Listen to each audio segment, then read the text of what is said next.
യുദ്ധം എപ്പോൾ തുടങ്ങണമെന്നും എപ്പോൾ അവസാനിപ്പിക്കണമെന്നും തീരുമാനിക്കാൻ അമേരിക്കയെ ഞങ്ങൾ ഒരിക്കലും അനുവദിച്ചിട്ടില്ല, ഇനി അനുവദിക്കുകയുമില്ല. പശ്ചിമേഷ്യ ഒന്നടങ്കം ഞെട്ടിച്ചുകൊണ്ട് ഇറാനിൽ നിന്ന് മുഴങ്ങിയ ഈ ഒരു കടുത്ത സന്ദേശം വെറും ഒരു നയതന്ത്ര പ്രതികരണമല്ല, മറിച്ച് മേഖലയെ വിഴുങ്ങാൻ പോകുന്ന അടുത്ത വൻ സൈനിക സംഘർഷത്തിന്റെ കൃത്യമായിട്ടുള്ള സൂചനയാണ്. അമേരിക്കയുമായിട്ട് ഇനി ഒരിക്കലും ഒരു കരാറിലേക്കോ ഒത്തുതീർപ്പിലേക്കോ പോകില്ല എന്ന് ഇറാന്റെ parliament deputy speaker Hamid Reza Haji Babaei വ്യക്തമാക്കിയതിന് തൊട്ടു പിന്നാലെ വാഷിംഗ്ടണിന് കടുത്ത അന്ത്യശാസനവുമായിട്ട് ഇറാന്റെ വിദേശകാര്യ മന്ത്രാലയ വക്താവ് ഇസ്മായിൽ ബഖായിയും രംഗത്തെത്തിയതോടെ അന്താരാഷ്ട്ര തലത്തിൽ വലിയ ചർച്ചകൾക്കാണ് ഇപ്പോൾ വഴിവെച്ചിരിക്കുന്നത്. ഈ പാകിസ്ഥാനും ഖത്തറും സംയുക്തമായിട്ട് പശ്ചിമേഷ്യയിൽ വെടിനിർത്തലിനും രാഷ്ട്രീയ ചർച്ചകൾക്കും ശക്തമായിട്ടുള്ള മധ്യസ്ഥ ശ്രമങ്ങൾ നടത്തുന്നതിനിടയിലാണ് ഇറാന്റെ ഈ ഒരു പുതിയ യുദ്ധപ്രഖ്യാപനം പുറത്തു വരുന്നത്.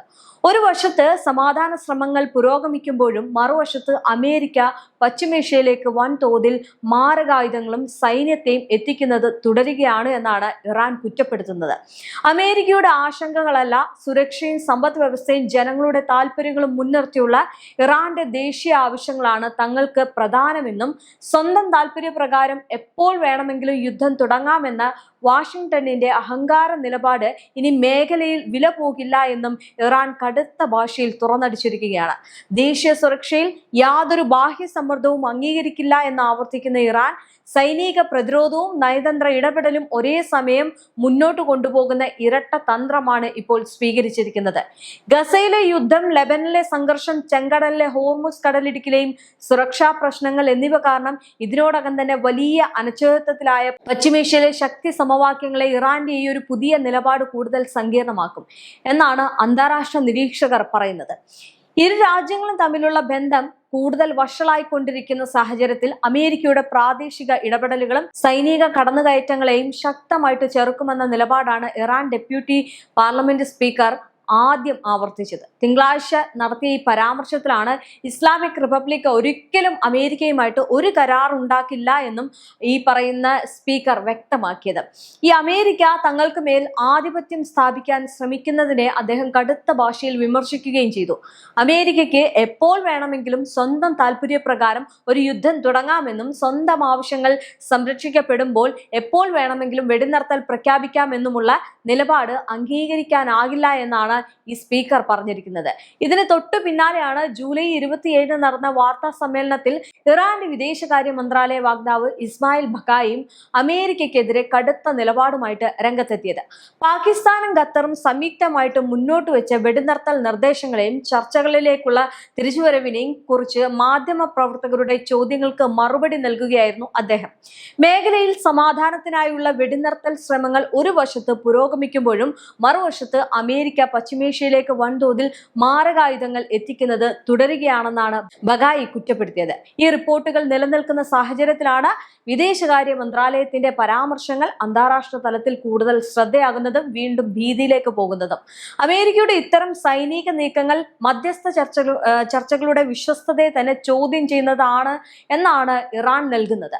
അതായത് ഇറാന്റെ പ്രതിരോധ വിദേശ നയ തീരുമാനങ്ങൾ ഒരു വിദേശ ശക്തിയുടെയും സമ്മർദ്ദത്തോടെയോ ഭീഷണിയോടെ അടിസ്ഥാനമാക്കിയല്ല രൂപപ്പെടുന്നത് എന്ന് വിദേശകാര്യ വക്താവ് ഊന്നി പറഞ്ഞു. ഒരു രാജ്യത്തിന്റെ പരമാധികാരത്തിന് മേൽ കടന്നു കയറാൻ ആരെയും അനുവദിക്കില്ല എന്ന് വ്യക്തമാക്കിയ അദ്ദേഹം ദേശീയ സുരക്ഷയും ദേശീയ താല്പര്യങ്ങളും മാത്രമാണ് രാജ്യത്തിന്റെ ഓരോ സുപ്രധാന തീരുമാനങ്ങളുടെയും അടിസ്ഥാനമെന്ന് അടിവരയിട്ട് പറഞ്ഞു. ഇറാന്റെ ഭരണ സംവിധാനത്തിനുള്ള വിവിധ തീരുമാനമെടുക്കൽ സ്ഥാപനങ്ങൾ സംയുക്തമായും വ്യക്തമായും നടപടിക്രമങ്ങളിലൂടെയും ആലോചിച്ച ശേഷമാണ് ഓരോ നിർണായക തീരുമാനവും കൈക്കൊള്ളുന്നത് എന്ന് ബഖായി വിശദീകരിച്ചു പറഞ്ഞു. ഏതെങ്കിലും ഒരു വ്യക്തിയുടെയോ അല്ലെങ്കിൽ ബാഹ്യ ശക്തികളുടെയോ താല്പര്യപ്രകാരമല്ല പ്രതിരോധ നയങ്ങൾ മാറുന്നത്. അതുകൊണ്ട് തന്നെ അമേരിക്കയുടെ ഭീഷണികൾക്ക് മുന്നിൽ ഇറാന്റെ നയതന്ത്ര നിലപാടുകൾക്ക് മാറ്റം ഉണ്ടാകില്ല എന്ന് അദ്ദേഹം ഉറപ്പിച്ചു പറഞ്ഞു. യുദ്ധം എപ്പോൾ വേണമെങ്കിലും തുടങ്ങാമെന്നും എപ്പോൾ അവസാനിപ്പിക്കണമെന്ന് തീരുമാനിക്കാൻ അമേരിക്കയെ ഞങ്ങൾ ഒരിക്കലും അനുവദിച്ചിട്ടില്ല, ഇനി അനുവദിക്കുകയുമില്ല എന്ന ബഖായിയുടെ ഈ പ്രസ്താവനയാണ് അന്താരാഷ്ട്ര മാധ്യമങ്ങളിൽ ഏറ്റവും കൂടുതൽ ചർച്ചയാകുന്നത്. കാരണം ഫെബ്രുവരി 28 സംയുക്തമായിട്ട് തുടങ്ങിയ യുദ്ധത്തിൽ ഒരു പ്രകോപനപരമായിട്ടുള്ള യാതൊരു കാര്യങ്ങളും ഇറാന്റെ ഭാഗത്തു നിന്നുണ്ടാകാതെ അങ്ങോട്ടേക്ക് ആക്രമിച്ചപ്പോൾ ഇറാൻ പറഞ്ഞ ഒരു വാക്കാണ്, ഈ യുദ്ധം അവസാനിപ്പിക്കുന്നത് ഞങ്ങളാണ്. അതായത് യുദ്ധത്തിന്റെ ആദ്യ ഘട്ടം തൊട്ടേ അങ്ങോട്ടേക്ക് യാതൊരു കാരണവും ഇല്ലാതെ ഈ പറയുന്ന രീതിയിൽ വലിയ ആക്രമണങ്ങൾ നടത്തി അവരുടെ പരമോന്നത നേതാവിനെയും അവരുടെ മറ്റു നേതാക്കളെയും കുട്ടികളെയും അതുപോലെ തന്നെ അവിടെയുള്ള ആളുകളെ ഒക്കെ കൊലപ്പെടുത്തിയ സമയം തൊട്ട് ഇറാൻ പറയുന്ന ഒരു കാര്യമുണ്ട്, ഇത് അനാവശ്യ യുദ്ധമാണ്. ഈ യുദ്ധം നിങ്ങൾ തുടങ്ങിയെങ്കിൽ ഞങ്ങൾ വെറുതെ ഇരിക്കില്ല, ഞങ്ങൾ തിരിച്ചടിക്കും. പക്ഷെ അവർ എന്നും പറയുന്ന ഒരേ ഒരു കാര്യം എന്ന് പറയുന്നത്, ഈ യുദ്ധം നിങ്ങൾ തുടങ്ങിക്കോളൂ, പക്ഷെ ഈ യുദ്ധം അവസാനിപ്പിക്കുന്നത് ഞങ്ങളായിരിക്കും. അത് എത്രത്തോളം യാഥാർത്ഥ്യമാകും എന്നതാണ് ഈ ദിവസങ്ങളിൽ നമ്മൾ കണ്ടത്. കാരണം ഇറാൻ വെറുതെ ഇരുന്നില്ല, ഇറാന്റെ നീക്കങ്ങൾ വളരെ കൃത്യമായിരുന്നു. ഇറാൻ ഓരോ ദിവസവും ഈ കഴിഞ്ഞ 10 ദിവസം 15 ദിവസം ഒക്കെ പിന്നിടുമ്പോൾ, അതായത് യുദ്ധം ഒന്നുകൂടി കാഠിന്യമായിട്ട് തുടങ്ങിയ ആ ഒരു സമയങ്ങളിൽ, ആയത്തുള്ള അലി ഖംനിയുടെ ശവസംസ്കാര ചടങ്ങ് നടക്കുന്ന സമയങ്ങളിൽ തുടർന്നുകൊണ്ടിരുന്ന യുദ്ധം, ആ ഒരു യുദ്ധം 10-12 ദിവസങ്ങളിലേക്കൊക്കെ കടന്നു വന്നപ്പോൾ നമ്മൾ കണ്ടതാണ് ഇറാന്റെ നിലപാടും നീക്കങ്ങളും എങ്ങനെയാണെന്ന്. അതുകൊണ്ട് തന്നെ ഇനിയുള്ളതും അങ്ങനെ തന്നെ ആയിരിക്കും എന്നാണ് പറയുന്നത്. അതായത് ഈ യുദ്ധം അവസാനിപ്പിക്കുന്നത് ഇറാനായിരിക്കും. സ്വന്തം ദേശീയ ആവശ്യങ്ങളും സുരക്ഷയും ആവശ്യപ്പെടുന്നിടത്തോളം കാലം ഇറാൻ സ്വയം പ്രതിരോധം തുടരുമെന്ന് പറയുന്നതിന്റെ അർത്ഥം അതാണ്. ഇനി യുദ്ധത്തിന്റെയും സമാധാനത്തിന്റെയും സമയം നിശ്ചയിക്കുന്നത് വാഷിംഗ്ടൺ അല്ല, മറിച്ച് അത് ഇറാൻ തന്നെയായിരിക്കും. ഈ കടുത്ത സൈനിക പ്രതിരോധം ആവർത്തിക്കുമ്പോഴും നയതന്ത്രത്തിന്റെ വാതിലുകൾ ഇറാൻ പൂർണ്ണമായിട്ടും അടച്ചിട്ടില്ല. നയതന്ത്രം ദേശീയ താല്പര്യങ്ങൾ സംരക്ഷിക്കാൻ ഫലപ്രദമാണെന്ന് വിലയിരുത്തുന്ന സാഹചര്യങ്ങളിൽ ചർച്ചകൾക്കും ഇറാൻ തയ്യാറാണ് എന്ന് വാഗ്ദാവ് കൂട്ടിച്ചേർത്തു. അതിലൂടെ സൈനിക പ്രതിരോധവും നയതന്ത്ര ഇടപെടലും ഒരേ സമയം മുന്നോട്ട് കൊണ്ടുപോകുന്ന ഒരു ഇരട്ട സമീപനമാണ് ഇപ്പോൾ ഇറാൻ ഈ ആഗോള സമൂഹത്തിന് നൽകിയിരിക്കുന്നത്. അതായത് ബഗായിയുടെ പ്രസ്താവനയിൽ മറ്റൊരു ശ്രദ്ധേയമായിട്ടുള്ള കാര്യം എണ്ണയും അമേരിക്കയുടെ ആശങ്കകളെയും കുറിച്ചുള്ള പരാമർശമാണ്.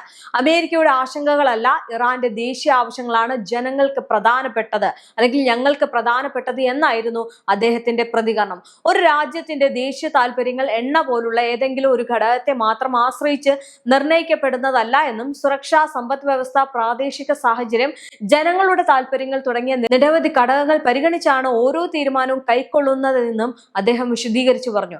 അമേരിക്കയുടെയും ഇറാന്റെയും ബന്ധം കഴിഞ്ഞ കുറച്ചു മാസങ്ങളായിട്ട് വീണ്ടും കൂടുതൽ സങ്കീർണമായിക്കൊണ്ടിരിക്കുകയാണ്. ഈ ഹോർമുസ് കടലിടുക്കിലെ തർക്കങ്ങൾ വലിയ വിഷയമായിക്കൊണ്ടിരിക്കുന്നു. പശ്ചിമേഷ്യയിലെ അമേരിക്കൻ സൈനിക സാന്നിധ്യം, ഇറാനെതിരായിട്ടുള്ള കടുത്ത സാമ്പത്തിക ഉപരോധങ്ങൾ, ഈ പ്രാദേശിക സായുധ സംഘങ്ങൾക്ക് ഇറാൻ നൽകുന്ന പിന്തുണ തുടങ്ങിയ സുപ്രധാന വിഷയങ്ങൾ ഇരു രാജ്യങ്ങളും തമ്മിലുള്ള ശത്രുത പരമാവധിയിൽ എത്തിച്ചിട്ടുണ്ട്. ഇതിനിടയിൽ പാകിസ്ഥാനും ഖത്തറും മധ്യസ്ഥ ശ്രമങ്ങൾ ശക്തമാക്കിയെങ്കിലും നിലവിലുള്ള സാഹചര്യം ഇപ്പോഴും അതീവ അനിശ്ചിതത്വം നിറഞ്ഞതാണ്. അതായത് ഇറാനിൽ നിന്ന് പുറത്തു വന്ന ഈ പ്രസ്താവന വെറും ഒരു നയതന്ത്ര പ്രതികാരമാണെന്നതിലുപരി അമേരിക്കയ്ക്കുള്ള ശക്തമായിട്ടുള്ള ഒരു രാഷ്ട്രീയ സന്ദേശമാണ് നൽകുന്നത്. ഇറാനെതിരായിട്ടുള്ള സമ്മർദ്ദം വർദ്ധിപ്പിച്ചാൽ അതിന് അനുസൃതമായിട്ടുള്ള രീതിയിൽ തിരിച്ചടിക്കുമെന്ന മുന്നറിയിപ്പാണ് ഇതിലുള്ളത്. അതായത് ഗസയിലെ യുദ്ധം, ലബനാനിലെ സംഘർഷം, ചെങ്കടലിലെ സുരക്ഷാ പ്രശ്നങ്ങൾ എന്നിവ ഇതിനോടകം തന്നെ വലിയ അനിശ്ചിതത്വം സൃഷ്ടിച്ച പശ്ചിമേഷ്യയിൽ ദേശീയ സുരക്ഷയിൽ വിട്ടുവീഴ്ച ചെയ്യില്ല എന്ന ഇറാന്റെ നിലപാട് മേഖലയിലെ ശക്തി സമവാക്യങ്ങളെ കൂടുതൽ സങ്കീർണമാക്കുമെന്നാണ് അന്താരാഷ്ട്ര രാഷ്ട്രീയ നിരീക്ഷകരുടെ വിലയിരുത്തൽ എന്ന് പറയുന്നത്. ഇനി അടുത്ത ദിവസങ്ങളിൽ പാകിസ്ഥാന്റെയും ഖത്തറിന്റെയും നേതൃത്വത്തിലുള്ള വെടിനിർത്തൽ ശ്രമങ്ങൾ എത്രത്തോളം മുന്നോട്ട് പോകുമെന്നും അമേരിക്കയും ഇറാനും വീണ്ടും നയതന്ത്ര ചർച്ചകളിലേക്ക് മടങ്ങുമോ എന്നും അതീവ ഉത്കണ്ഠയോടെയാണ് ഉറ്റുനോക്കുന്നത്. നയതന്ത്രത്തിന്റെ വാതിലുകൾ പൂർണ്ണമായിട്ടും അടച്ചിട്ടില്ല എന്ന് ഇറാൻ വ്യക്തമാക്കുന്നുണ്ട് എങ്കിലും അമേരിക്കൻ ഭാഗത്തു നിന്നുള്ള ആയുധ വിന്യാസങ്ങളും കടുത്ത നിലപാടുകളും സമാധാന ചർച്ചകളെ എത്രത്തോളം ബാധിക്കുമെന്നത് ഇപ്പോഴും വലിയൊരു ചോദ്യചിഹ്നമായിട്ട് നിലനിൽക്കുന്നുണ്ട്. എന്നാൽ നിലവിലെ സാഹചര്യത്തിൽ ഒരു കാര്യം തികച്ചും വ്യക്തമാണ്, സ്വന്തം ദേശീയ താല്പര്യവും ദേശീയ സുരക്ഷയും മുൻനിർത്തിയുള്ള തീരുമാനങ്ങളിൽ യാതൊരു വിധ ബാഹ്യ സമ്മർദ്ദവും ഭീഷണിയും അംഗീകരിക്കില്ല എന്ന സന്ദേശം ഇറാൻ വീണ്ടും ശക്തമായിട്ട് ആവർത്തിച്ചിരിക്കുകയാണ്. ഈ ഒരു കടുത്ത നിലപാട് പശ്ചിമേഷ്യയിലെ ഭാവി രാഷ്ട്രീയ സൈനിക സംഭവ വികാസങ്ങളെയും ശക്തി സമവാക്യങ്ങളെയും നിർണ്ണയിക്കുന്ന ഏറ്റവും പ്രധാനപ്പെട്ട ഘടകങ്ങളിൽ ഒന്നായി മാറുമെന്ന കാര്യത്തിൽ യാതൊരു സംശയവുമില്ല.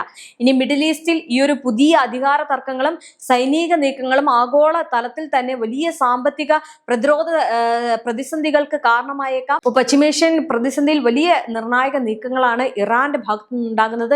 ഇറാന്റെ കടുത്ത തീരുമാനങ്ങളായിരിക്കും ഈ ഒരു യുദ്ധത്തിന്റെ മറ്റൊരു ഭാഗം എന്ന് പറയുന്നത്. പക്ഷെ അമേരിക്കയെ ഒരിക്കലും വിശ്വസിക്കാൻ കഴിയില്ല. അമേരിക്ക പലതവണ ചതിച്ചിട്ടുള്ളതാണ്. ചതിയൻ എന്ന് വേണമെങ്കിൽ നമുക്ക് വിശേഷിപ്പിക്കാം. നിലപാടില്ലാത്തതാണ്. അതുകൊണ്ട് തന്നെ ട്രംപോ അല്ലെങ്കിൽ ഇസ്രയേലോ ഏത് നിമിഷവും ചതിക്കുമെന്നുള്ള കാര്യം വളരെ വ്യക്തമായിട്ട് ഇറാൻ അറിയാവുന്നത് കൊണ്ട് തന്നെ രണ്ട് കൈയിലും വാളുമായിട്ട് ഒരു സമാധാനത്തിനെ ഇറാൻ ഇറങ്ങത്തുള്ളൂ. അതാണ് ഇപ്പോൾ ഈ ഇസ്മായിൽ ബഗായിയും പറഞ്ഞിരിക്കുന്നത്. അതായത് ഒരു വിട്ടുവീഴ്ചയ്ക്കും തങ്ങൾ തയ്യാറല്ല എന്ന് പറയുന്നതിന് പിന്നിൽ ഏത് നിമിഷവും യുദ്ധം നിങ്ങൾ നടത്തിയാലും അത് അവസാനിപ്പിക്കുന്നത് ഞങ്ങളായിരിക്കും, ഞങ്ങൾ ഒരിക്കലും വെറുതെ ഇരിക്കില്ല എന്നത് തന്നെയാണ്.